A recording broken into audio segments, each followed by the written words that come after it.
Emma and I had been together for 5 years. We met during college, and things just clicked. She was smart, ambitious, and, most importantly, grounded. We wanted the same things in life kids eventually, careers we were proud of, and a small but beautiful wedding to celebrate it all. Not the over-the-top, blow-your-savings type of wedding. No, we wanted something simple. Close friends and family, a gorgeous countryside venue, maybe some live music during the reception. Nothing too crazy, but definitely something to remember. We weren't wealthy by any means, but we were disciplined. Every paycheck we put a little more away in a separate wedding fund.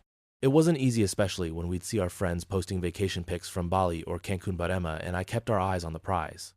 Over time, the balance grew. By the time we were serious about booking vendors, we had saved $20,000. We were so damn proud of that. The thing is, work had me all over the place during that period. I was managing multiple projects across different cities, so I wasn't always home. With so much on my plate, I handed over control of the wedding fund to my mom. I know what you're thinking. What kind of idiot puts his mom in charge of his wedding money? Trust me, it wasn't a decision I made lightly, but my mom had always been reliable when it came to managing finances. She handled the family budget like a pro when I was a kid, and my dad never once had to think about bills. Plus, she was thrilled about the wedding. She wanted to be involved, and I figured giving her the responsibility would make her feel included. At the time, Emma was a little skeptical about it. "Are you sure it's a good idea to let your mom have access to that account?" she asked one night while we were cooking dinner. I was chopping onions, and she was stirring something in a pot. "She's good with money," I reassured her. "She managed our entire household growing up. Plus, it's not like she'd touch it. She knows it's for the wedding." Emma sighed, but dropped it. "All right," she said, "but just make sure you check in on it once in a while." I promised I would. Of course, promises like that are easy to make when you don't think there's any real danger. With the fun taken care of, Emma and I moved on to wedding planning. We spent hours browsing Pinterest boards and wedding blogs for ideas. One weekend, we visited a stunning countryside venue just outside the city, a restored barn with a view of rolling hills and a lake. It was perfect. The kind of place that made you feel like time slowed down just a little. We both fell in love with it instantly. Everything seemed to be going smoothly. We were on track to lock in our vendors soon, and we were even talking about planning a short honeymoon afterward. But then, about 2 weeks before things hit the fan, I got a weird phone call from my mom. It was a Thursday evening. I was still in my office, wrapping up some last-minute emails when my phone buzzed. I saw it was her and answered without thinking much of it. "Hey, Mom, what's up?" I asked, leaning back in my chair. "Oh, hi, honey. Just checking in," she said. Her voice had this weird, nervous edge to it that I didn't catch at first. She rambled on for a bit about the usual stuff, how my dad was thinking about retiring soon, how Aunt Linda had gotten into some drama at church, again. But then she shifted the conversation to my sister and her husband, Mike. "They've been going through a rough patch lately," she said, sighing heavily. "Mike lost a bunch of hours at work. You know how it is, companies cutting back left and right these days." "Yeah, that sucks," I said, not thinking much of it. Mike was always dealing with some kind of work problem. It was a running joke in the family that he changed jobs more often than most people change phone cases. "They're behind on a few payments," she continued. "It's been really tough for them, trying to keep up with the mortgage and all." I frowned. "That's rough, but Mike's a survivor. He always bounces back." She gave a half-hearted laugh.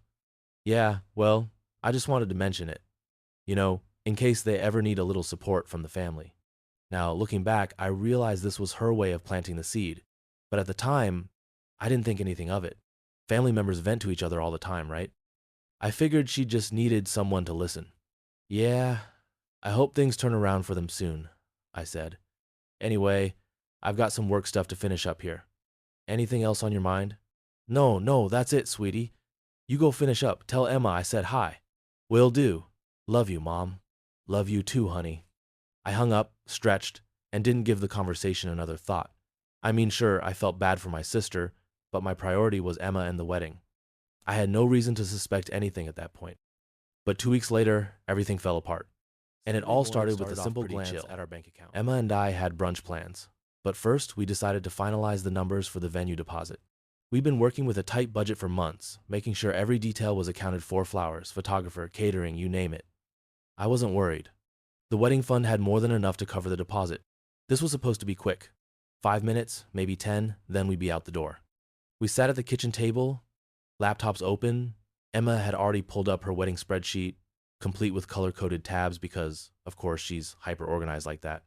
I logged into the bank account that was holding our savings, yawning as I clicked through the security steps.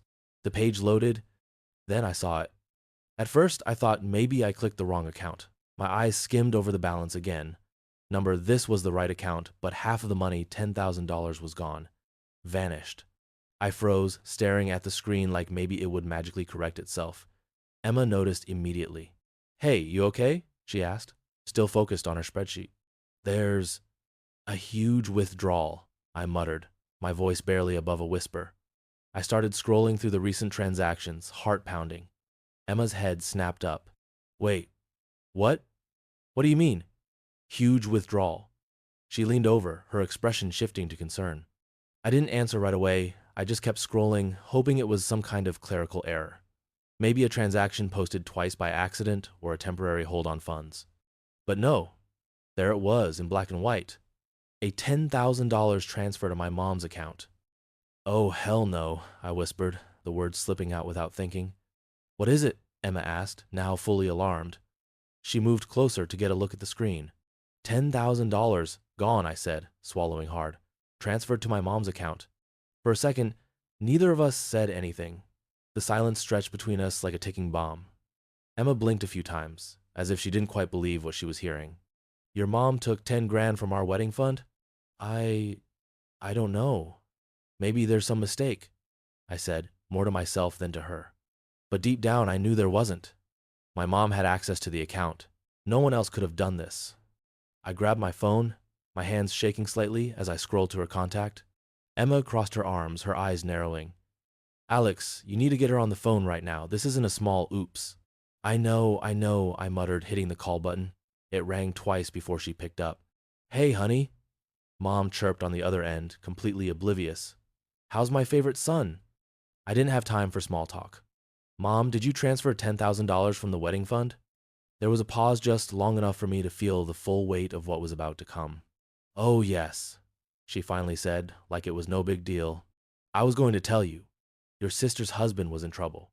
They were about to lose their house, and I couldn't just stand by and do nothing." I felt my jaw clench so hard it hurt. "You took our wedding money without even asking?" "It's family, Alex," she said, her tone shifting like I was the unreasonable one. "You and Emma will recover. You've got good jobs, plenty of time to make that money back. But your sister, they needed it urgently. What was I supposed to do? Let them lose their home?" "Are you kidding me?" I nearly shouted. Emma flinched beside me. "Mom, this isn't just my money. Emma and I worked for years to save that. You had no right Noni take it." "Oh, calm down," she said, sounding annoyed now. "You're blowing this out of proportion. It's not like I spent it on myself. I was just trying to help the family." Emma, who had been listening with wide eyes, stood up and started pacing the room. I put the phone on speaker.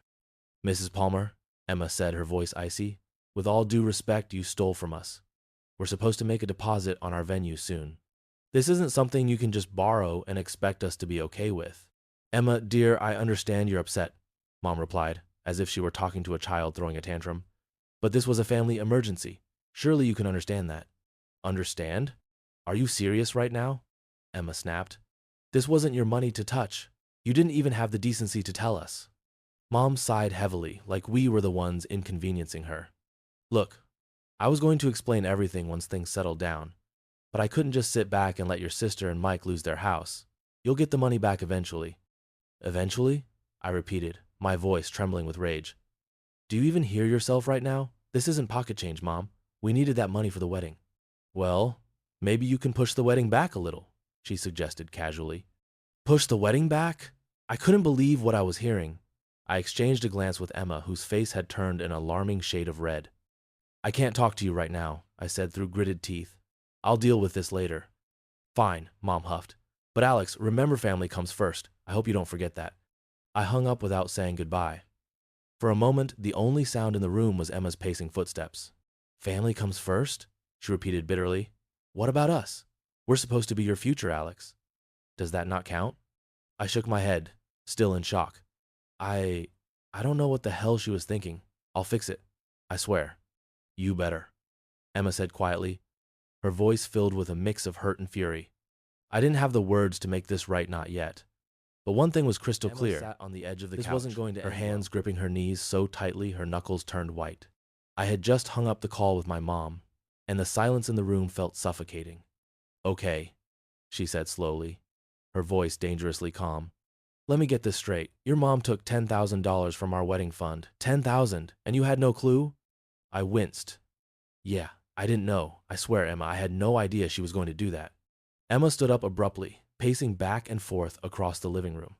"How the hell did she even have access to the money, Alex?" I hesitated. I knew this was going to sound bad no matter how I explained it. I I gave her access to the account a while ago, I admitted.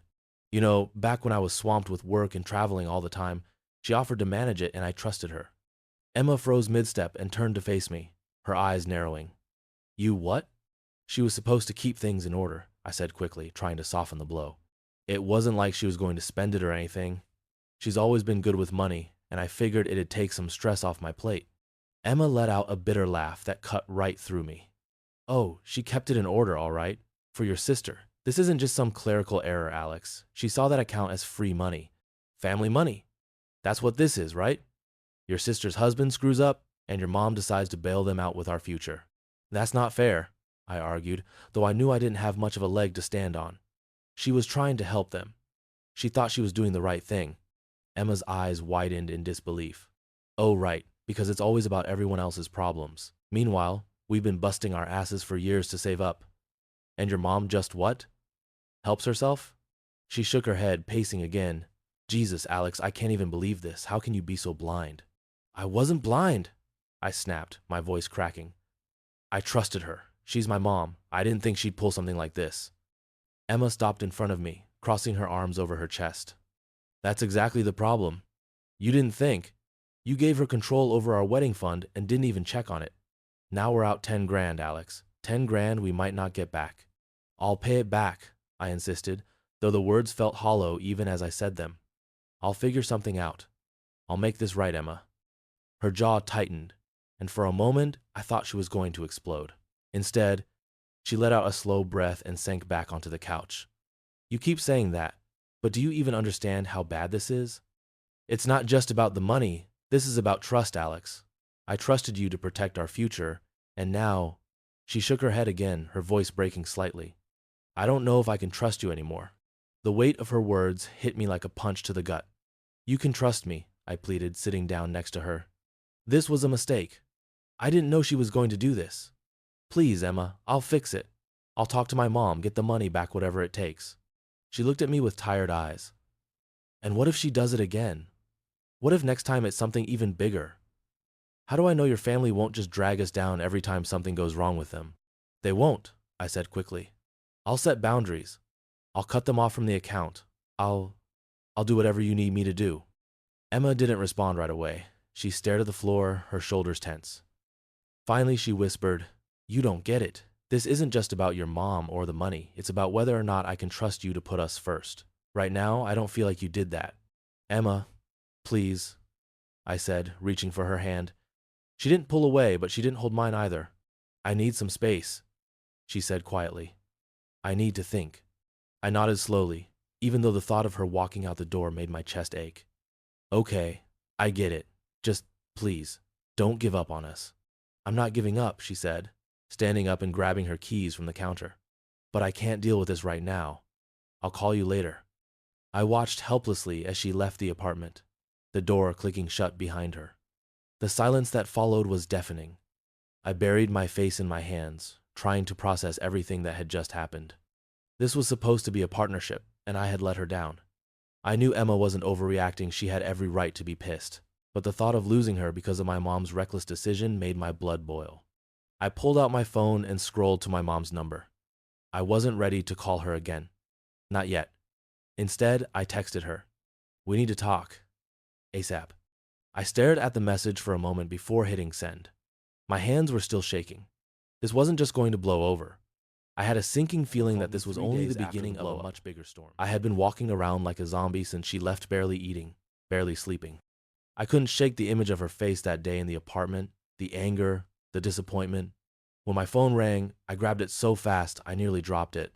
"Hey," I answered, trying not to sound too desperate. "Hi." she said softly. Her voice was calm but distant. That scared me more than if she had been yelling. We should meet and talk, she continued after a pause. Yeah, of course, I replied quickly. Whenever you want, I'll come to you. Let's meet at the cafe downtown. Tomorrow, 2 p.m. Okay, yeah, I'll be there. The call ended before I could say anything else. I stood there for a minute, staring at my phone. It wasn't much, but it was something the chance to fix this. I told myself I just needed to explain things better, promise her that I would handle my mom and my family. This could still be salvaged. But the next day, as soon as I saw Emma walk into the cafe, I knew I was lying to myself. She was wearing that green jacket she loved, the one I bought her for her birthday last year. But there was no warmth in her eyes today. She looked exhausted, like she hadn't slept much either. But there was a cold determination in her expression. Hey, I said awkwardly as she sat down across from me. Hey, she replied, barely meeting my gaze. She took a deep breath, folding her hands on the table. The silence stretched between us until I couldn't take it anymore. Emma? I've thought a lot about this, she interrupted, her voice steady but devoid of emotion. Alex, I can't do this anymore. The words hit me like a punch to the stomach. Wait, what? Emma, no, come on, we can work through this. She shook her head slowly. I love you, Alex, I really do. But I can't marry into this mess. Your family will always come first, and I can't live my life constantly wondering if they'll screw us over again. They won't, I said desperately. They won't. I'll cut them off if I have to. I'll set boundaries, strict ones. This will never happen again, I swear. Emma finally looked me in the eyes, and I saw the sadness there. You don't get it, she whispered. You gave your mom control of our wedding fund, Alex. Do you have any idea how much that says about your priorities? You didn't even think twice about handing over our savings. And when she took the money, you didn't see it coming. You didn't protect us. I made a mistake, I said, my voice cracking. I know that now, but I'll do whatever it takes to make it right. I'll get the money back. I'll prove to you that I can put us first. Emma shook her head again, her eyes glistening with unshed tears. I can't take that risk. I can't build a future on the promise that you might learn to stand up to your family. You've been caught between them and me before, Alex, and every time, they win. No, that's not true, I argued. Emma, you're my priority. You've always been my priority. If that were true, we wouldn't be here right now, she said quietly. I didn't know what else to say. My mind raced for some way to convince her, to make her stay. But everything I said felt like empty words. She stood up slowly, grabbing her bag. I'm sorry, she whispered, but I can't do this anymore. I need to walk away before it gets worse. Emma, please don't go, I begged, my voice barely more than a whisper. She hesitated for a moment, like she was considering it, but then she straightened her shoulders and shook her head. Goodbye, Alex. And just like that, she walked away. I sat there, frozen, as the door swung shut behind her. It felt like my entire world had crumbled in an instant. The cafe around me blurred as tears stung the corners of my eyes. I stared at the table, my mind replaying the conversation over and over again. This was it. She was gone. The waitress came by a few minutes later asking if I needed anything. I mumbled something about just needing a minute and waved her off. My hands trembled as I reached for my phone. I had messages from my mom and sister messages I hadn't bothered to open yet, probably more excuses or attempts to justify what they did. I couldn't deal with them right now. I couldn't deal with anyone. Emma was right. I hadn't protected her. I had let my family walk all over us, and now the one person who truly mattered was gone. I left the cafe in a daze, barely registering the people around me. The streets felt colder, harsher somehow. I walked aimlessly for what felt like hours, the weight of Emma's words pressing down on me with every step. When I finally made it back to the apartment, it felt empty in a way it never had before. I sat on the couch, staring at the spot where Emma had paced just a few days ago. Her voice echoed in my head. I don't believe you. I can't marry into this mess.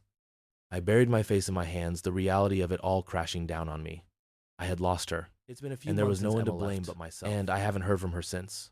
At first, I clung to this stupid hope that maybe she'd change her mind. Every time my phone buzzed, I'd check it, half expecting her name to pop up. But it never did. She didn't call. She didn't text. She just disappeared from my life. I can't blame her. Not really. I gave her every reason to walk away.